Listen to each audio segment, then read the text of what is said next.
어쨌든 이런 상황이 발생할 수가 있고 이게 바로 대전락입니다. 잘 아는 얘기죠, 그죠?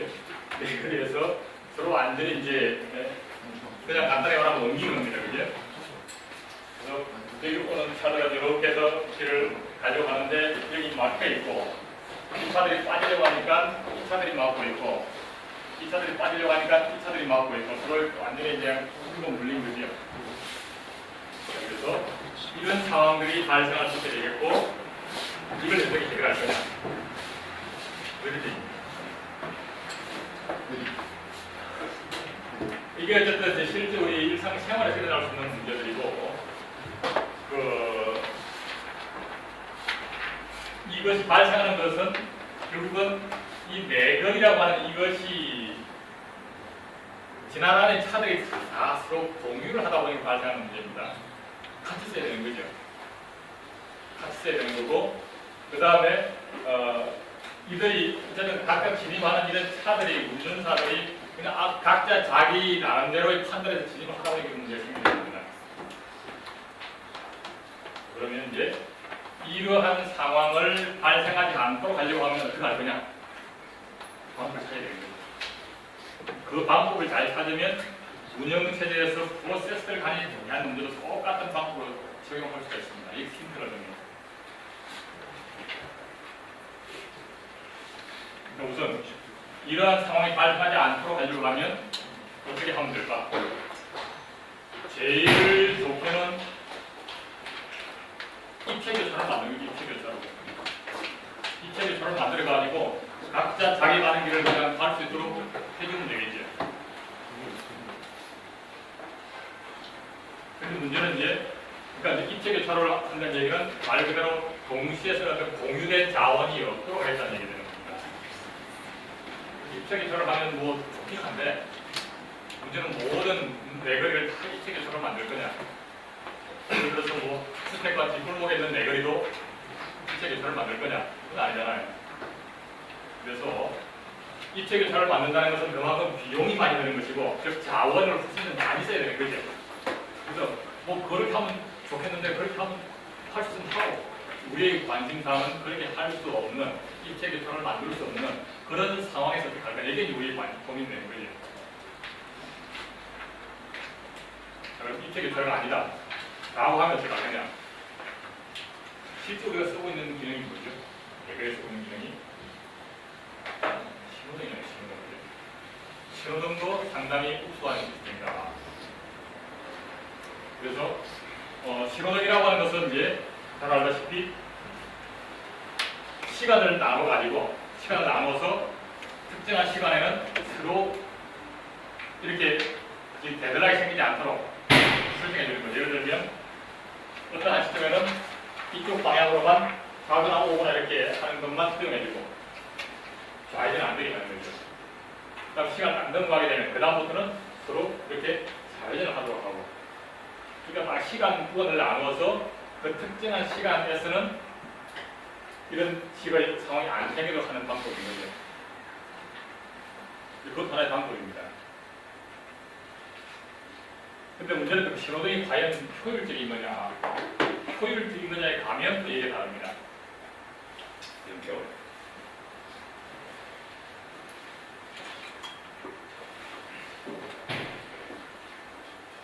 잘 깊이 들었던 거 아니에요? 우리 빠르게 과연 신호등이 효율적이냐에 대해서는 좀 따져볼 필요가 있는 겁니다. 혹시 주로 외곽 지역에 보면 밤 11시가 넘어가면 신호등이 갑자기 깜빡이등으로 바뀌죠. 왜 그렇게 하죠? 차가 별로 없으면 신호등이 오히려 불편하다는 얘기입니다. 차가 별로 없으면. 차가 별로 없는 상황에서 신호등을 쓰면 그만큼 시간을 낭비한다는 얘기입니다. 그래서 신호등도 원래 우리가 얘기했던 이런 대들락 문제를 해결할 수 있는 수단이긴 한데 반드시 좋은 것만 아니다. 그래서 이렇게 교통이 혼잡한 내거리는 이게 효율적인데 그렇지 않은 경우에는 효율적이지 않을 수 있다. 이런 얘기입니다. 자, 그럼 그때는 좀 다른 대안이 뭐냐? 아까 깜빡이를 켠다는 얘기는 좀 조심을 하라는 얘기지 알아서 가라는 겁니다. 그죠? 이제 그 상황에서 운전자는 어떻게 해요? 사주 경계를 하고 문제가 없다고 판단되면 알아서 속도를 가는 겁니다. 그래서 그 사람이 판단할 때 내가 지금 이 내거리에 진입을 하는 과정에서 내가 진입을 해도 문제가 없겠구나 라고 예측이 되면 진입을 하는 겁니다. 그것도 한 가지 방법이고요. 이렇게 혼잡하지 않은 그런 상황에서는 보면 강제로 이렇게 막 새어나오는 게 아니라 데들락, 내가 진입을 해도 데들락이 발생하지 않겠다라고 예측이 되면 진입하는 겁니다. 그러면 실제 교통량이 많지 않다 보면 대부분의 경우는 그냥 통과하겠죠.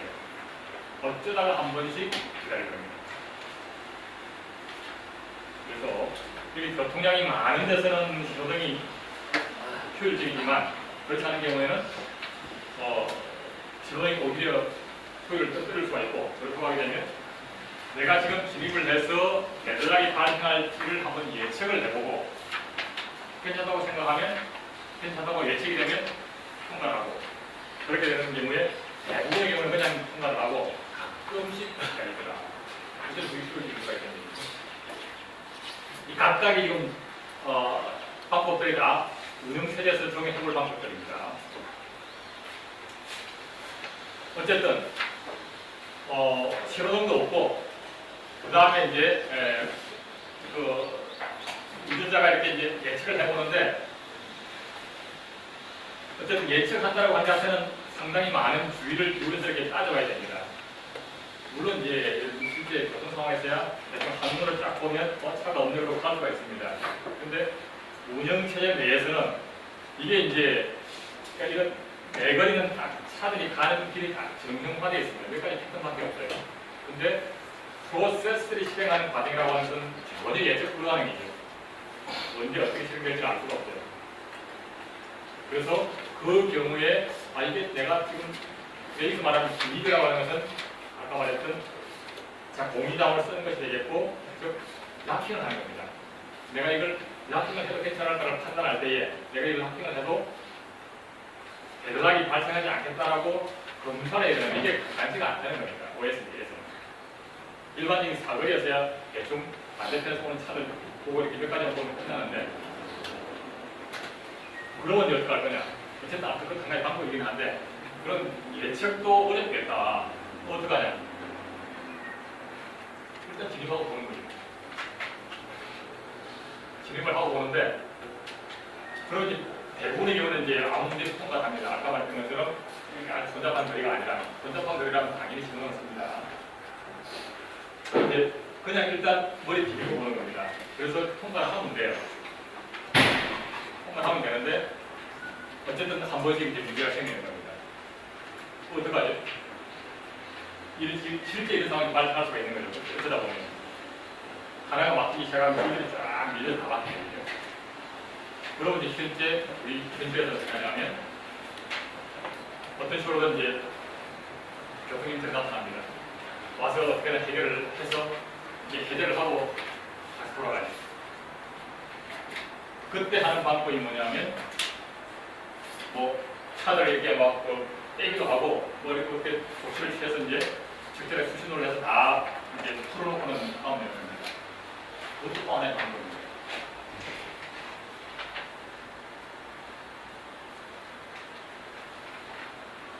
자, 그래서 제일 첫 번째 얘기했던, 지금 이제 사실은 세 가지입니다. 세 가지.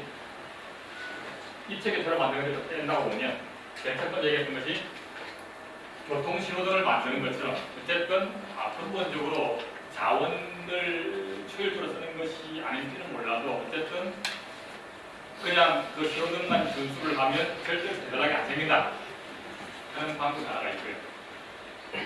이 대단한 방지기법입니다. 대단한 방지기법. 다른 하나는 신호등도 없어요. 어쨌든 이제 진입을 할 때에 내가 지금 진입을 해도 괜찮을까라고 사업을 먼저 한 다음에 진입을 하겠다. 이거 이제 데들락이 혹시 생길지 모르니 데들락이 생길 가능성이 있으면 내가 피해가겠다는 겁니다. 이게 데들락 테크닉입니다. 데들락 오버레이드. 세 번째는 그 예측하는 것도 쉽지가 않다. 일단 머리 뒤로 보자. 뭐 보통 별 문제 없더라. 어쩌다 발생하면 그렇게 가서 해결을 하지. 이게 이제 데드락 탐지 및 복구 기법입니다.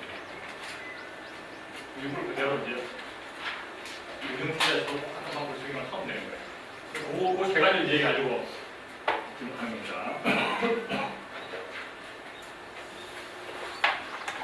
보통 이제 제일 쉽게 흔히 볼 수 있는 게 바로 이게 식사적인 철학 방법입니다. 대단한 문제예요. 이게 아마 그 철학과 하는 사람은 되게 기분 나쁠 텐데, 이제 그냥 가상적으로 대단한 문제를 보여주기 위해서 한 건데, 예를 들면 이렇게 이제 하나의 원탁에 이제 5명의 철학자가 앉아서 이제 식사를 합니다. 식사를 하는데 철학자들을 이렇게 가만히 봤더니 철학자 하는 일이라고 하는 것이 배고프면 식사하고 배부르면 뭔지 모르지만 고민하고 또 고민하다가 배고프면 식사하고 이게 이제 철학자들 하는 일이다. 자 그러면 각각의 이 5명의 필로소퍼 철학자들이 하는 일은 그냥 혼자서 생각을 하는 혼자 생각한다는 얘기는 뭔가 계산작업을 하는 겁니다. 그 다음에 배가 고프면 식사를 하거나 유미장을 쓰는 거죠. 여기 보면 이제 자기 앞에 있는 그 식사를 하기 위해서 이 스파게티를 먹기 위해서는 젓가락이 필요한데 문제는 이 젓가락이 충분치가 않아요. 한 개씩만 있습니다. 그래서 이 사람이 식사를 하기 위해서는 이 양쪽에 있는 이 2개를 확보를 해야지 식사를 할 수가 있습니다. 이 젓가락이 바로 공유자원입니다. 그래서 충분한 젓가락을 갖고 있으면 원래부터 문제가 안 되는 거죠. 어쨌든 이렇게 공유자원을 쓴다라고 보면 이제 어떻게 될 거냐는 얘기인데, 그래서 결국은 이 필로소퍼는 혼자 생각을 하다가 배고프면 왼쪽과 오른쪽의 젓가락을 확보를 하고 락킹을 하는 거죠. 락킹을 하고 둘 다가 내가 락킹을 했으면 식사를 하는 겁니다. 그 식사 다 했으면 다시 이 카페를 다 은락을 해주고 옆에 사람 쓸 수 있게 이렇게 하는 것이 이제 기본이죠. 그렇게 프로그램을 만들면 되는데 프로그램은 간단합니다. 문제는 하필이면 5명이 동시에 배고파가지고 일단 각자 오른쪽 젓가락을 딱 마시는 것 같았어요. 하필이면 동시에. 그럼 각자 다 오른쪽을 다 성공하고 있잖아요. 그죠? 그런 다음에 왼쪽을 집으려고 하더니 없어. 기다리는 거죠. 옆에 사람이 식사 다 할 때까지. 근데 옆에 사람은 역시 오른쪽 하나 주고 다시 그 옆에 사람을 기다리는 겁니다. 만약에 그런 상황이 발생하면 이 지각자를 다 앞으로 눕는 거죠. 그래서 이 문제를 어떻게 해결할 거냐 하는 해결 방법을 찾는 거죠.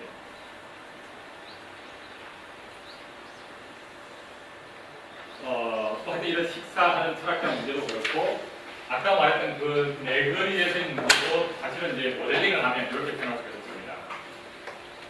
이 4개의 그 사거리에서 이 4개의 후각을 나눴다고 보면 왼쪽에서 오른쪽으로 직진하는 차들은 일단은 이 자원을 확보를 하고 진입을 합니다. 확보를 한다는 얘기는 다른 차가 못 들어가는 거죠. 일단 진입을 하고 그 다음에 다시 또 이거를 확보를 하고 진입을 하고 이쪽은 제재를 주는 거죠. 그 다음에 통과를 하고 이거 제재를 주면 됩니다. 이 한 투맥이라고 하는 것은 2개 이상의 차들이 동시에 쓸 수 있는 자리가 아니거든요. 차 한 대밖에 쓸 수가 없습니다. 이쪽에서 가는 차들도 마찬가지. 이거 먼저 락킹을 하고 진입을 하고 그냥 닫고 이걸 락킹을 하고 전진한 다음에 이렇게 제재해주고 통과하고 이렇게 제재해주고 하면 되는 거예요. 마찬가지로 좌회전 하는 차 같으면 이거 먼저 락킹을 해서 진입을 하고 이걸 락킹을 하고 전진한 다음에 이걸 배제해주고 다시 이걸 락킹을 하고 왼쪽으로 와서 전진해준 다음에 배제해주고 통과하고 배제해주고 이렇게 하면 되는 거죠. 자, 그래서 그리고 우회전을 한다고 보면 그냥 이거 하나 락킹을 하고 진입을 하고 통과하고 배제하면 됩니다. 그래서 이렇게 우회전 같이 자원을 하나만 쓰고 통과하는 것은 자꾸 문제가 안 돼요. 근데 이제 2개 이상의 자원을 같이 써야 되는 경우죠. 아까처럼 락킹을 하고 그 다음에 여기 진입해 있는 상태에서 이걸 또 락킹을 하는 거죠. 이걸 먼저 다음에 이거를 락킹하려고 기다린 작업. 이게 있는 겁니다. 이 두 개를 동시에 써야지만 통과할 수가 있는 거죠. 좌회전하는 경우는 이렇게 두 개를 동시에 쓰거나 이걸 두 개를 동시에 쓰게 되는 거죠. 아까 그 식사하는 철학자들은 왼쪽 젓가락과 오른쪽 젓가락을 동시에 써야 되는 문제를 생긴 거죠. 그래서 자원을 한 개만 쓰는 것은 문제가 안 됩니다. 즉 어느 하나의 자원을 내가 먼저 확보를 하고 그런 다음에 나머지를 더 섞어가지고 기다리는데 결국 딴 것이 딴 소스가 갖고 있는 거죠. 아까 이 베드락 문제를 보면 이쪽에 진입한 차는 이것을 락킹을 하고 진입하고 있고요. 이 자리는 이렇게 간 차들이 락킹을 하고 들어와 앉아있고 이렇게 간 차들은 이걸 락킹을 하고 들어와서 있고 이 자리는 조금 차들이 락킹을 하고 들어와 있는 겁니다. 그래서 이쪽으로 오는 차들은 이것을 락킹을 하고 들어왔는데 이것을 해제 될 때까지 기다리고 있는 겁니다. 이걸 락킹을 하려고 하는 거죠. 그런 상황입니다. 그래서 결국 데들락이라고 하는 것이 어떤 자원을 하나 내가 확보를 하고 있고 먼저 락킹을 했고 그 다음에 추가로 뭔가를 더 락킹을 하려고 합니다. 그런데 이것은 아나토스하게 락킹을 한 거예요. 그런데 이것이 아주 운 나쁘게도 서로 물고 물리는 관계를 생성해서 이렇게 사이클이 만들어진 게 바로 데들락이에요.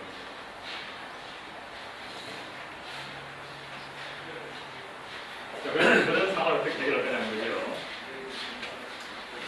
그래서 이제 내거리에 대한 문제들은 이제 아까 말한 것처럼 우회전할 때, 직진할 때, 좌회전할 때에 대해서는 그만큼에 대한 유택선을 락킹을 하고 진입을 하고 락킹을 하고 이렇게 특별하게 프로그래밍을 하면 됩니다. 그다음 아까 이제 내거리에 대한 그런 이제 해결 방안들을 몇 가지 했는데 그것들이 이제 하나씩의 이제 방법을 되겠고 아까 이 책에서는 얘기 안 했고요. 이제 데들락 방지기법, 데들락 택지기법, 데들락 감기기법 기법이 되겠고 5번째가 하나가 더 있는데 그냥 방치하는 겁니다. 실제 우리가 쓰고 있는 이런 일반적 분들이 사실은 이 5번째 방법을 쓰고 있습니다. 방법을 쓰고 있다는 얘기는 아무것도 대책이 없다는 얘기죠. 이건 뭐냐? 저희가 이제 오스트리치 알고리즘이라고 그러는데 알고리즘이 아니라 아무것도 안 하는 겁니다. 오스트리치가 뭐지? 카도입니다. 카도. 실제 그런지 모르겠는데 그 카도가 이제 달리기를 잘하잖아요. 달리기를 잘하는데 이제 사자를 만나면 오히려 사자보다 더 빨리 달릴 수가 있는데 머리 사자 보면 갑자기 머리를 사망 머릿속에다 갖고는 아무 일 없게 그냥 기다리는 얘기예요. 아무 일 없게. 아무 대책이 없는 거죠. 이것도 하나의 이제 방법일 수가 있습니다. 왜냐하면 어쨌든 데들락을 해결하려고 하면 여러 가지로 뭔가를 처리를 해야 됩니다. 어쨌든 복잡하겠죠. 그런데 실제로 데들락이라고 하는 발생 확률이 아주 낮다면 예를 들어서 1년에 한 번, 예를 든다면 1년에 한 번 날까 말까 이런 얘기죠. 그리고 데들락이 발생을 하더라도 가지고 한번 끝까지 면 되지 이런 얘기입니다. 데들락이 발생하더라도 심각한 문제가 아니라 그러면 그냥 냅두는 것도 방법이라는 얘기죠. 그래서 이제 세상이라고 하는 것이 무조건 정답만 찾는 게 아니라 그러니까 뭔가 이렇게 여러 가지 상황에 따라 가지고 오히려 아무것도 안 하는 것을 가질 수도 있다. 그래서 결론이 무슨 얘기냐면 데들락 발생 확률이 자주 발생하거나 또는 한 번 발생하면 아주 심각한 뭔가 손실이 발생하거나 그렇게 하게 되면 당연히 특별한 방법 써야 되겠죠. 그렇지 않다면 그냥 냅두는 것도 방법이다 이런 얘기고요. 이걸 이제 비교를 하자면 예를 들어서 이제 어떤 이런 최근에 세월호 사건도 나긴 했는데 그 세월호 사건 자체가 보면 그냥 이걸 비교해서 얘기를 한 겁니다. 그 자체에 대한 의미를 빼고요. 예를 들면 평소에 그렇게 잘 다녀서 돈을 잘 벌었어요. 그런데 그 사고라고 하는 것이 정말로 뭐 어쩌다 나는 것이지 그거 별로 나를 가능성이 없다고 보면 그렇게 이제 과격도 하고 해서 그냥 막 다니면 공부에 유리하죠. 그리고 그게 인명이 끼다 보니까 심각한 문제가 생긴 겁니다. 나중에 이제 산업적인만 가져가서 보면 그리고 그 확률이 아주 낮다고 하면 그걸 위해서 온갖 구명정 설치하고 뭐하고 온갖 그런 식의 추가적인 비용을 들이느니 차라리 보험 들지. 그게 다를 수도 있어요. 실제 상황에서는. 그냥 아무 대책 없이 막 그냥 다니면서 오히려 그 추가 비용 들지 말고 하되 그 추가 비용 드는 대신에 어쩌다 발생하는 거에 대해서 그냥 보험 드는 거예요.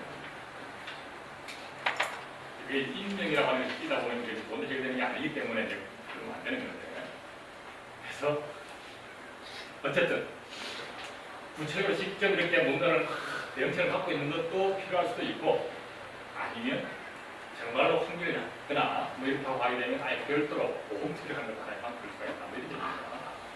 그래서 어쨌든 우리는 이제 아무 대책을 방치한다는 얘기는 어차피 우리가 얘기할 필요도 없는 겁니다. 이제 대책이 필요하다고 어떻게 할 거냐 요거만 우리 이제 관심 대상에 있고 이 세 가지를 얘기를 했습니다. 자 그럼 이제 대들락이라고 하는 것은 결국은 이제 대들락이 발생했는지를 또는 발생할 가능성이 있는지를 검사해야 될 겁니다. 그러기 위해서 적절하게 이제 모델링이 필요하게 되겠죠. 그래서 결국 프로세서 집합들이 있게 되겠고 그 다음에 거기에 관련되는 이제 뭐 자원들이 있게 될 겁니다. 그래서 그걸 이렇게 이제 그래프로 표현하게 되면 잘 알다시피 그래프는 이런 볼텍스들과 이런 링크들의 집합으로 이루어져 있죠. 볼텍스라고 얘기도 하고 노드라고 얘기도 하고 그리고 링크라고 얘기도 하고 엣지라고 얘기도 하고 합니다. 그래서 이제 이런 프로세스와 리소스, 자원 이런 것들하고 그들 간의 엣지로 가지고 표현하게 되어 있는데 이걸 어떻게 이제 의미를 부여했냐면 이 편의상 프로세스는 공간으로 표현하고 리소스는 이제 네모로 박스로 표현했습니다. 그래서 예를 들면 어떤 리소스로부터 프로세스를 확보가 있는 것은 이 리소스는 이 프로세스가 락킹을 했다, 확보를 했다 하는 의미로 표현하고 프로세스에서 리소스로 가는 이 엣지는 이것을 확보하기 위해서 기다리고 있다. 이런 표시를 쓰자 이거예요. 그러면 현재 어떤 상황을 이렇게 표현했다고 하게 되면 그리고 이 하나의 리소스 속에 점이 여러 개가 있으면 똑같은 게 여러 개가 있다. 공식을 쓰는 게 여러 개가 있다고 해요. 금리 같으면 R와는 똑같은 타입 두 개가 있어가지고 두 개가 서로 다른 접체가 동시에 설치되는 의미가 되겠습니다. 이 그림상으로 나타나는 것은 이 리소스는 두 가지가 있는데 하나는 P1이 지금 확보에 쓰고 있고 다른 하나는 P2가 확보에 쓰고 있고 P3는 이 하나를 확보하려고 락킹하려고 기다리고 있다. 이 R2라고 하는 것은 자원의 한계인데 현재 P4가 다 쓰고 있고 P1, P2는 또 P3도 그것을 확보하려고 기다리고 있다. 뭐 이런 이제 상황을 표시하는 겁니다. 그래서 이런 현재 어떤 자원이 어디에 할당이 되어 있고 그 다음에 어떤 자원을 기다리고 있고 하는 것을 이렇게 그래프로 표현하는 것을 자원 할당 그래프라고 합니다. 자 우선 문제를 좀 단순하게 하기 위해서 이 각 자원당 한 개씩만 있다고 생각합니다. 지금 두 개가 있는 것이 아니라 한 개만 있다.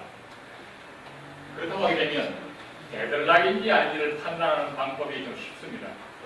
우리가 본 것처럼 이제 어딘가는 할당이 되어 있고 어딘가를 기다리고 하는 것들이 서로 결국 연결하다 보면 이렇게 굴곡 물리는 사이클 관계가 형성이 되면 그게 바로 대들락인 거죠. 그런데 이제 자원이 두 개씩 이렇게 있게 되면 그건 여러 개가 있게 되면 조금은 이제 복잡이 되는데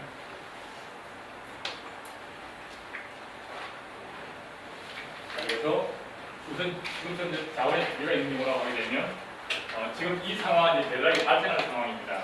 즉 아까 같이 P4가 이걸 쓰고 있다가 배제를 하고 그러면 P3가 확보를 했어요. 이 상황이 되게 되면 R1은 두 개가 있는데 P1, P2가 갖고 있고 이 놈들은 R2를 기다리고 있고 R2는 P3가 확보하고 있고 P3는 이걸 기다리고 있고 그다시피 대단락입니다. 이 대단락이라고 하는 것이 결국은 이 자원 할당 그래프 상에서 이렇게 사이클이 만들어지는 겁니다. 이렇게 사이클 될 수도 있고, 이렇게 사이클 될 수도 있고, 어쨌든 사이클 전제하는 겁니다. 이럴 수도 있고, 이럴 수도 있고, 사이클이 전제하고 있는 게 이렇게 되고요. 근데 오른쪽 같은 경우는 보면 사이클이 있지는 않습니다. 이렇게 사이클이 있지는 않은데 지금 이제 알프가 자원이 두 개인 케이스인데 이건 대단하게 아닌 거죠. 왜냐하면 P4가 이걸 쓰고 있는데 만약에 이 P4가 언젠가는 이것을 해제를 해주겠죠. 해제를 해주면 그 시점에 이것을 P1이나 P2가 가져갈 수가 있습니다. 그러면 예를 들어 P1이 가져갔다고 치게 되면 이 엣지가 방향이 반대쪽으로 가게 되는 거죠. 그럼 이 사이클이 안 이루어지는 거죠. 그렇게 되면 이렇게 사이클 가면 되겠네요. 그럼 P1도 언젠가는 이제 R2하고 R1을 사용하고 언젠가는 해제해준다고 보면 그 시점에 P2가 이렇게 가져갔을 때 가게 되고 언젠가는. 그래서 데벨락 자체가 아니라 언젠가는 각자 어쨌거나 원하는 것을 확보할 수 있는 예제가 남아있는 겁니다. 데벨락이 아닌 거죠. 그래서 데벨락이라고 하는 것은 프로세스들에 대한 집합이 있고 분위기 같으면 이제 이 세 개가 되겠습니다. 이건 해당이 아니고 이 프로세스에 대한 집합이 있고 이들이 일부 자원 확보를 하고 있고 일부는 더 추가를 하려고 기다리고 있다. 웨이팅 상태입니다. 각각이 P1, P2다 웨이팅 상태죠. 그리고 각각의 웨이팅 상태인데 일부는 갖고 있고 그 다음에 더 추가를 하려고 하는 것은 이 웨이팅 상태에 있는 다른 프로세스가 쥐고 있는 걸 내가 확보하려고 기다리는 겁니다. 이게 바로 데벨락입니다. 제일 간단한 경우가 뭐예요? 컴보가 잠겨 있는데 그 컴보를 열쇠가 컴보 안에 들어있어요. 컴보를 열려고 하면 열쇠가 돼야 되겠고 열쇠가를 확보하려면 컴보를 열어야 되겠고 뭐 이런 식으로 어쨌든 그래서 데벨락이라고 하는 것은 이제 뭐 우리가 이미 쉽게 상상할 수가 있는데 그래서 이제 사이클이 있는지를 갖고 데벨락이 있는지를 판단할 수가 있는데 한 타입의 여러 개가 있을 경우에는 사실 데벨락이 아닐 수 있다. 사이클이 완벽하지만 이런 경우에는 이제 앞으로 전개될 시나리오를 한번 여러 가지로 다 분석을 해봐서 지금 같은 경우는 이쪽 같은 경우는 해결될 시나리오가 있어요. 그죠? 이쪽 경우는 해결될 시나리오가 없어요. 그 해결될 시나리오가 없으면 아 이건 데벨락이라고 하고 판단을 합니다. 그런데 자원당 한 개밖에 없으면 단순히 사이클이 있냐 이것만 판단할 수가 있습니다. 자원당 하나밖에 없다고 합니다. 그러면 사이클이 있으면 꼭 데벨락이 되는 거죠. 그래서 자원 할당 그래프상에서 사이클이 있는지를 검사하면 됩니다. 굳이 뭐 자료 구조나 뭐 아니 이상 수학이나 아니면 알고리즘이나 이런 과목에서 보면 그래프라고 하는 것을 어떤 식으로 자료 구조로 모델링을 하고 거기에 사이클이 있냐라고 검사하는 알고리즘이 있습니다. 그 적용을 하면 되는 거죠. 그렇게 해서 데벨락이 발생했냐를 따져볼 수가 있습니다.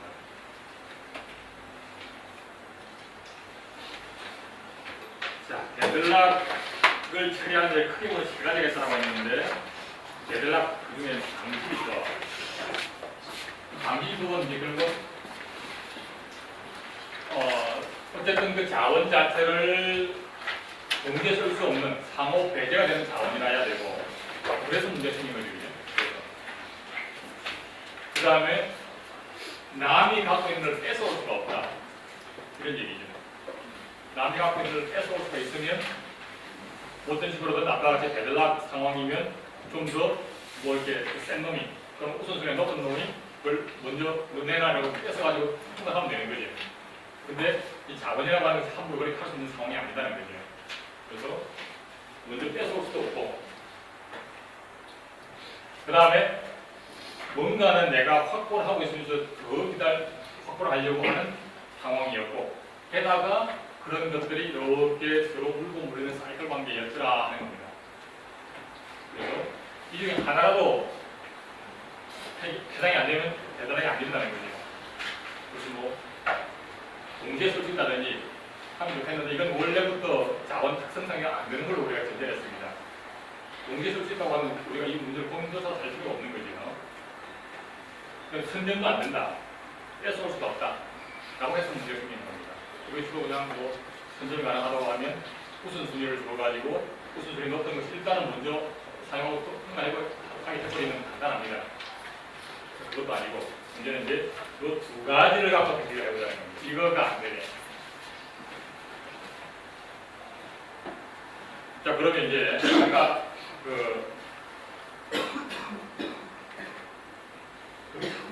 식사 중인 철학적 문제를 예를 들어 놓고 보면 젓가락 두 개를 확보를 하는데 둘 다를 딱 보고 눈치껏 보고 있는데 양쪽이 다 앞에서 잠깐만 착 치고 오면 되는 거죠.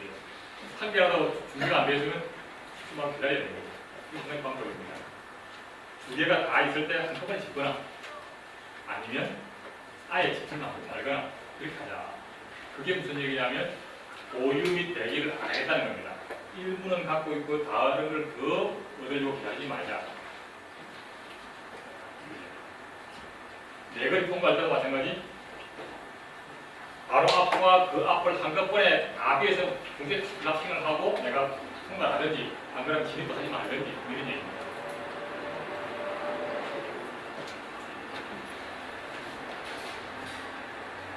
이거를 위해서 그러면 아까 그 다이내믹 필로소퍼에서 양쪽을 동시에 락킹한다고 하는 것은 과연 이걸 어떻게 할 거냐. 세마포는 뮤텍스는 어느 하나를 락킹을 하고 해제를 하고 락킹하고 해제를 하는 것이지 이걸 동시에 어떻게 하지?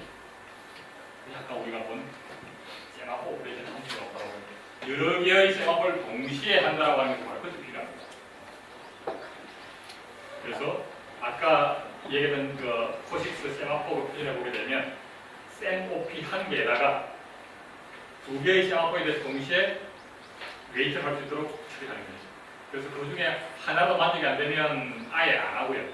둘 다 만족되면 그때 동시에 처리를 하고 리턴하고 할 수 있다는 얘기죠.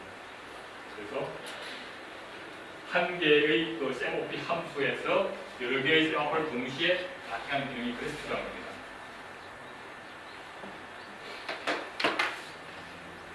자, 그래서 그 기능을 잘 활용을 하면 이제 처리할 수 있으면 되겠고요. 다른 방법은 설사 일부를 락킹하고 다른 잘한다고 하더라도 그게 물고 물리는 관계만 아니면 되겠다. 그런 얘기죠. 또 어떻게 이제 해결할 수 있냐. 그래서 예를 들면 이제 자원들을 확보를 하는데 어떤 일정한 순서를 줍니다. 순서를 줘가지고 동시에 쓰는 자원들에 대해서는 내가 필요한 것대로 그냥 할 게 아니라 어떤 사용하는 순수가 있다. 예를 들면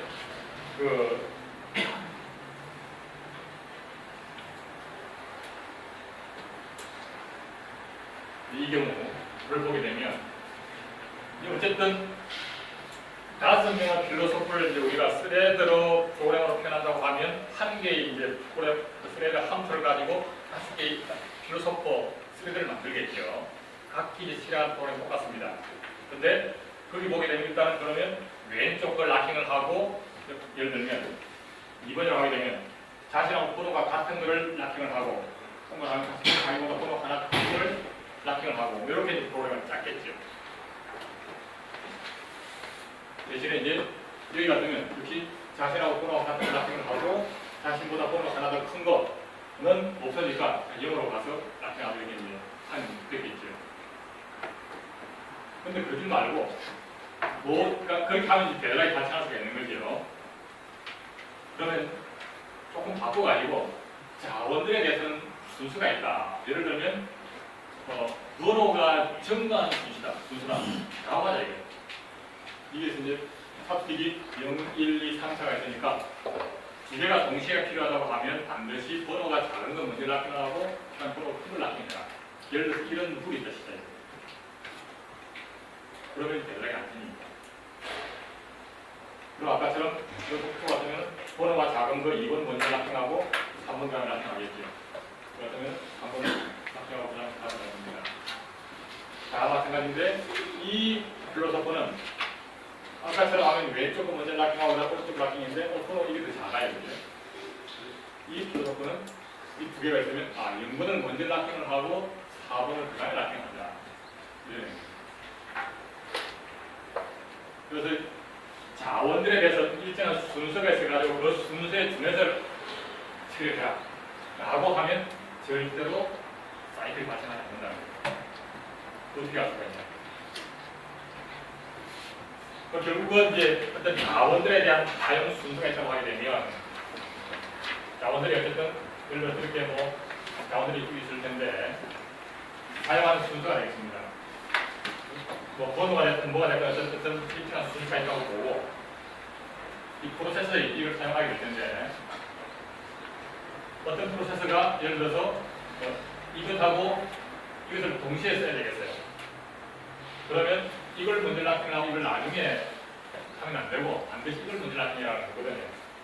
만약에 그렇다고 하게 되면 이 프로세서는 이걸 먼저 락킹을 하고 기다리는 것을 이쪽에 가고 있는 거죠. 자원 설정 그래서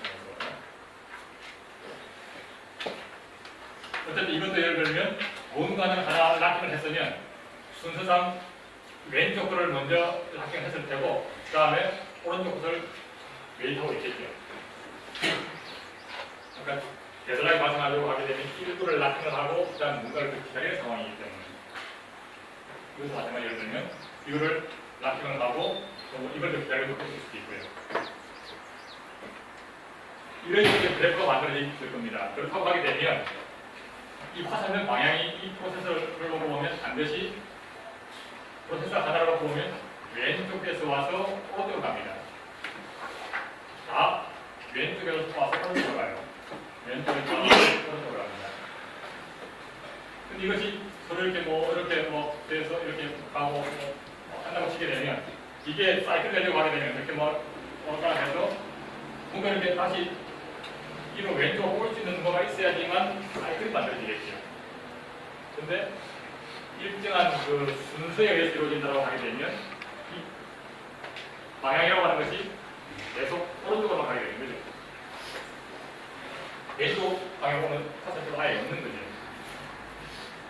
그래서 예를 들면 그 자원에 대한 사용 순서를 정해놓고 두 가지 이상을 동시에 써야 된다고 하면 그거에 대해서는 미리 정해진 순서, 어떤 순서가 있으면 그 순서에 정해서 확보를 해라. 그렇다고 하게 되면 실제로 사이클이 안 만들어진다 하는 것을 남자 논리적으로 증명이 가능합니다. 그래서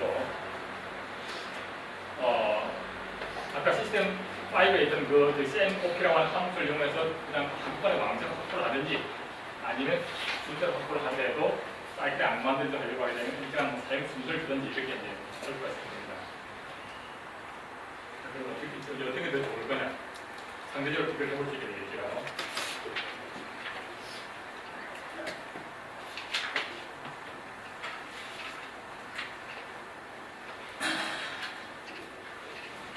그래서 이제 앞에 방법, 홀된 웨이트를 안 하겠다. 즉, 필요한 것을 왕창 확보를 하겠다. 라고 하는 방법을 쓴다고 하게 되면 예를 들어서 이 프로세서는 자기를 하려고 하게 되면 이 세 개를 동시에 다 확보해야 되는 거죠. 한꺼번에 왕창, 그러니까 다 기다리고 있다가 셋이 다 피해질 때를 기다려서 왕창 확보를 하고 통과하는 겁니다. 그러면 다 확보를 해놓은 상태에서 이렇게 진입을 하게 되면 사실 이 두 개는 아직 안 쓰고 있는 거죠. 나중에 쓸 거를 미리 내가 그냥 확보를 하고 있는 겁니다. 따라서 이쪽 진입한 시점에 이 자원은 사실은 이 차가 통과를 할 수 있었는데도 불구하고 못하게 막는 거죠.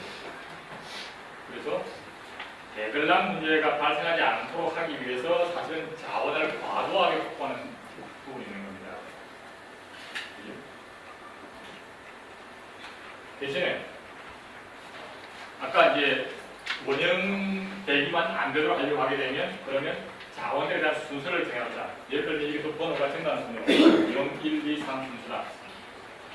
그러면 P1이 좌회하려고 하게 되면 순서가 0, 1, 2, 3이니까 1과 2가 동시에 써야 되는데 일단 1을 먼저 확보를 하고 2가 하고 3하고 원래대로 하면 되겠죠. 집지도 마찬가지입니다.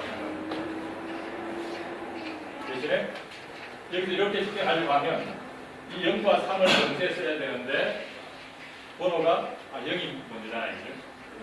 이 케이스는 일단 이걸 먼저 확보를 하고 그 다음에 이걸 확보를 하자 이거예요. 왜냐하면 데들락이 안 생기도록 하기 위해서.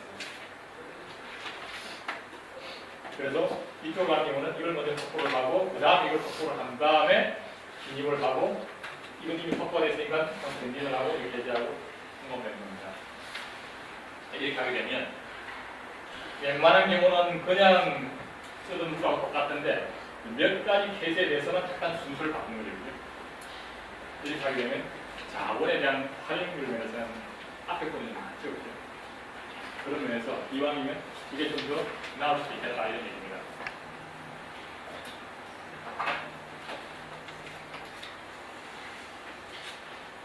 그 다음에 데들락 캠핑이 있거든요. 이제는 그 자원에 대한 할당 순서를 정해놓고 이런 걸 하지 말고 어쨌든 아까 보면 한꺼번에 왕창 확보를 하면 과도하게 자원을 정리하게 있는 게 있고 설사 순서를 정한다고 하더라도 지금 아까 이제 번호가 증가하는 순서가 있기 때문에 R0라고 하는 게 항상 많이 사용되는 거죠. R0라고 하는 것이 여기 직진하는 것도 이걸 먼저 락킹을 하고 그 다음에 이거를 나중에 할 거고 예를 들면 여기 좌회전하는 것도 이거 먼저 락킹을 하고 그 다음에 이걸 락킹하고 갈 거예요. 그래서 이 자원이 거의 과도하게 막 사용되는 부분이 있습니다. 이걸 갖고 서로 경쟁을 많이 하는 거죠. 어쨌든 이 자원이 대해서 많이 이제 아틀레이가 생기는 겁니다.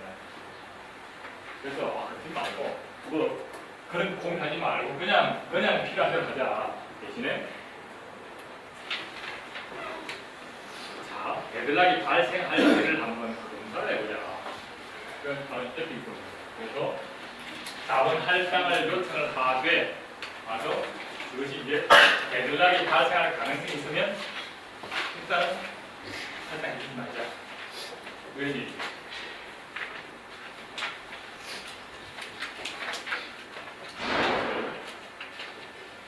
번역 이 그림으로 하겠습니다. 그러니 데들락이 발생할 가능성이 있으면 그 자원이 설사 비어 있더라도 딱 할당해 주지 말고 보류를 시키는 거죠. 왜냐하면 괜히 할당해 주다가 데들락이 생길 수 있으니까. 아까 같이 어쨌든 차가 진입을 하는데 설사 내 바로 코앞에는 비어 있지만 내가 진입을 할 수 있지만 내가 진입을 하면 다른 차들이 진행 상황을 봐서 이게 데들락이 생길 줄 모르겠다. 그러면 바로 앞에 비어 있어도 진입하지 않고 기다리는 거죠. 그 얘기입니다. 설사 그 가만히 비어 있는데도 불구하고 보류를 하는 거죠. 현재 내거리에서는 운전자들이 자발적으로 하는 것이고요. 컴퓨터라고 하게 되면 운영 체작을 하는 겁니다. 어떤 자원에 대해서 락킹을 요청을 하면 그러면 그 자원이 물론 이미 다른 프로세서가 락킹을 했으면 당연히 이제 할당할 수 없는 것이고 설사 비어 있어도 이걸 지금 이 프로세서를 설정해 주면 나중 시나리오 상에서 데들락이 생길 수 있겠네 판단을 하면 설정하지 않는 겁니다. 그래서 OS 내에서 그 판단을 어떻게 할 거냐 하는 방법이라는 얘기입니다.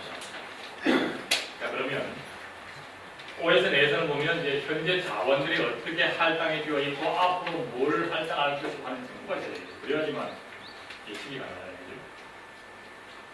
그래서 그러한 정보를 OS 내부에서 이제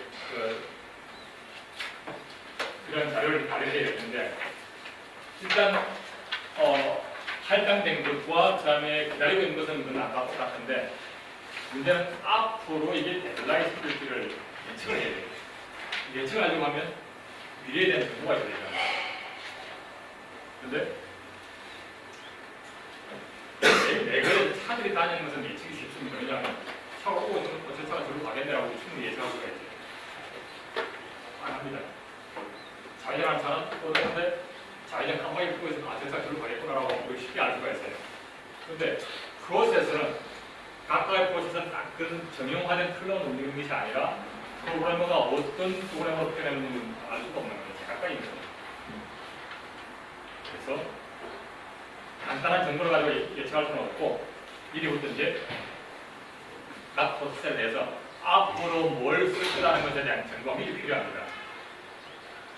그래서 앞으로 어쨌든 예를 들어서 P1 같으면 미래에 이걸 쓸 거다라고 하는 것을 미리부터 이렇게 어떤 그런 정보를 갖고 있어야 되는데 이게 이제 저희가 클레임 예제라고 하면 앞으로 내가 쓸 거야 하고 이제 예약을 하는 겁니다. 그래서 프로그램상에도 이렇게 해서 락킹 요청을 하고 청구하면 이제 설정이 되는 건데 그러지 않고 앞으로 쓸 거야 라고 하는 것을 미리 한번 함수로 등록을 하는 거죠. 예를 들어서 뮤텍스 클레임 이런 함수가 있어가지고 앞으로 이 뮤텍스 내가 앞으로 나중에 그렇게 할 거다 하는 정보를 미리부터 OS한테 알려놓는 거죠. 그렇게 해서 OS는 그 정보를 갖고 있다가 나중에 이렇게 요청이 올 것을 미리 각 정보를 갖고 있다고 하면 판단이 가능하다. 그래서 예를 들면 이런 상태라고 봅시다.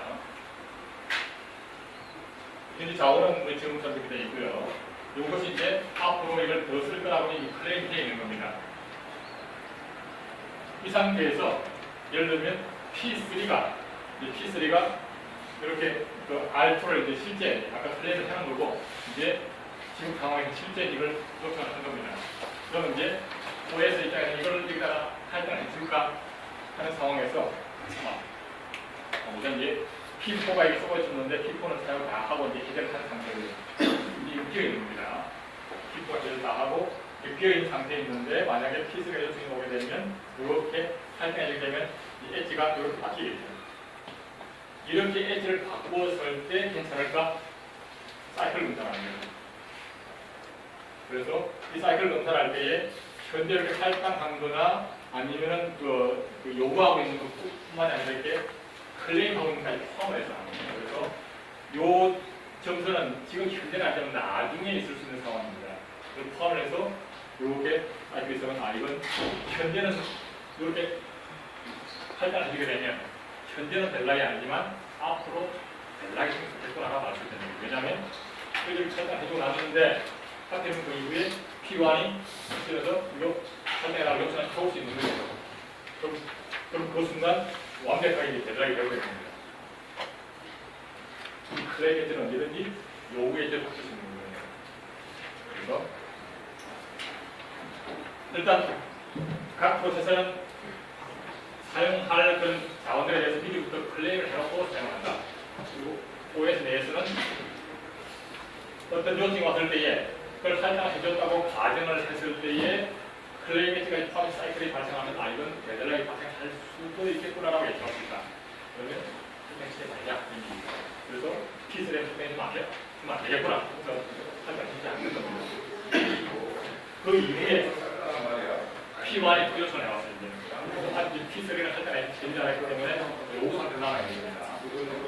P1이 요청해서 이걸 할당해도 괜찮을까 싶고 이걸 할당해 준 걸로 가정을 하고 봤더니 이건 사이클이 안 되네. 그럼 R2는 P1에만 할당 줘도 괜찮겠구나. 라고 판단하고 실제 P1에게 나중에 생각하게 됩니다. 그래서 어쨌든 이렇게 해서 이제 실질적으로 R2가 P1 완전히 유신하고 진행되겠습니다. 이렇게 하게 되면 즉 앞으로 일어날 미래 상황에 대해서는 미리부터 프로세스별로부터 정보를 받아놓고 마치 차가 집결할 때 자체 깜빡이 보면 저 차가 잘해서 잘 거라고 미리 자기가 이제 정보를 주듯이 각 프로세스는 앞으로 이걸 내가 나중에 쓸 겁니다라고 미리 등록을 해놓고 이제 실제 사용하게 되면 OS 입장에서는 그 미래에 대한 정보를 이용을 해서 적절하게 이제 사이클의 내용을 미리 예측할 수가 있고 가능성이 있다고 하면 아예 할당해주지 않고 보류를 한다.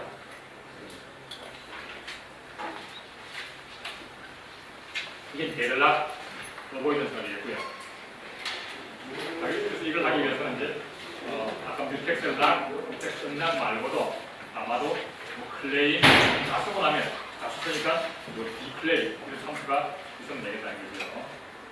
그래서 그런 관점에서 프로그램을 하나 대단한 문제를 생각하기 위해서 막 바꾸고 이건 뭐 그냥 앞뒤에다 클레임, 디클레임만 추가하는 되는 거니까 한번 보시면 되겠고요.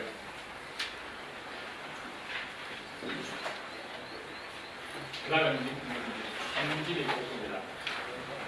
결국은 이제 아예 아무 대책도 없이 그냥 요청이 오면 여기서 할당해줘 그겁니다. 그래서 앞에 보면 이제 데들락 회피 또 어쨌든 자원이 비어 있는데도 불구하고 활용 안 해준 거죠. 왜냐하면 대단히 나가. 그래서 비어 있는 자원을 활용하지 않았다는 얘기는 뭔가 자원을 못 쓰고 낭비하는 게 되는 겁니다. 이걸 설정해 주었더니 나중에 데들락이 일어날 가능성은 있지만 실제로 할지는 모르는 거죠. 실제로는 안 일어날 가능성이 많은 겁니다. 그래서 어쨌든 자원을 100% 못 쓰는 거죠. 대신에 그러면 자원을 100% 쓴다라고 보면 일단 요청이 오면 할당해주고 대신에 나중에 데들락이 생기면 그때가 해결하지 뭐 이겁니다. 그래서 이제는 자원을 100% 최대한 활용한다고 보면 일단은 요청이 왔을 때 자원이 필요해서 무조건 설정해 주는 거예요. 대신에 실제로 대단히 발생할 수가 있고 그러면 그때 가서 적절하게 그때 가서 해소를 하자 뭐 이런 얘기입니다. 그래서 자원 활용률을 굉장히 극대화할 수 있는 장점이 있는데 문제는 이제 데들락이 발생했는지 검토하는 것은 가능합니다. 현재 상황에서 사이클이 있으면 이게 데들락이 있구나 또는 이제 같은 자원에 여러 개가 있다고 하면 좀 더 복잡한 방법으로 뭐 이렇게 뭐 전개되는 시나리오를 다 따져봤더니 데들락이구나 이렇게 생각할 수가 있는 겁니다. 그러면 실제 데들락이 발생을 했으면 어떻게 해소를 할 거냐는 문제가 이제 어려워집니다. 자, 그래서 아까 이제 차량 같으면 어떻게 하면 돼요? 예를 들면 어느 차 한 대를 후진시키는 거죠. 일단 이걸 좀 빼달라고 해서 후진을 시키고 통과하면 되겠죠. 근데 프로세스로 후진을 시킨다? 이게 말이 되냐는 거죠. CPU가 이렇게 여러 가지 막 명령을 진행해 왔는데 실행이 안 한 상태로 다시 되돌릴 수가 있냐는 거죠. 이 프로세스에서 이게 현실적으로 불가능하지. 그대로 이렇게 뒤로 되돌릴 수는 없고요. 그래서 순차적으로 이렇게 후진하듯이 할 수는 없고 중간중간 상태를 만들어가지고 일단 이전 상태로 그냥 왕창 넘어오는 거지. 이게 소위 말하는 이제 롤백을 한다고 하는데 뭐 그렇게 이제 롤백을 하더라. 그것도 사실 쉽지는 않습니다. 왜냐하면 어느 한 프로세서가 어쨌든 이전에 저장된 상태로 다시 복귀를 하게 되면 즉 어떤 시점에 이제 그때의 각종 뭐 변수값이라든지 이런 상태들을 다 중간에다 이제 세이브를 해놨다가 다시 그 상태로 다시 이렇게 로딩을 하는 거죠. 그런데 하나가 뒤로 돌아오게 되면 이 과정에서 연결된 다른 프로세서가 문제가 생길 수가 있습니다. 예를 들면 이 프로세서가 이전 상태에서 진행해오면서 다른 프로세서에게 뭔가 정보를 주고 지나갔어. 그럼 이전 상태로 넘어오게 되면 내가 준 정보는 뭐냐 이거죠. 그럼 받아가는 프로세서가 문제가 생기죠. 그래서 그럼 그 정보를 받아가는 프로세서 다시 또 원료가 해야 되고 이게 굉장히 복잡해집니다. 그래서 이 후진이라고 하는 얘기는 차량은 쉽지만 프로세스들은 굉장히 어렵다. 설사 월별을 할 수 있다고 하는데 이것이 또 프로세스와 프로세스 간에 뭐 내가 이런 상태로 돌아오는데도 이런 상태로 돌아가야 되고 이런 것들이 복잡하게 됩니다. 그럼 그거 어떻게 하냐? 다른 방법은 이제 거기에 연루된 프로세스 하나를 그냥 없애버려요. 어느 한 프로세스를 없앤다는 얘기는 그 프로세스를 완전히 없애버리고 대신에 그것이 쓰고 있던 모든 자원들을 다시 원상태로 해제해버립니다. 그렇게 하면 어쨌든 대단한 기회가 되잖아요. 문제는 그 프로세스를 없앤다는 것이 과연 이게 무슨 문제가 아니에요.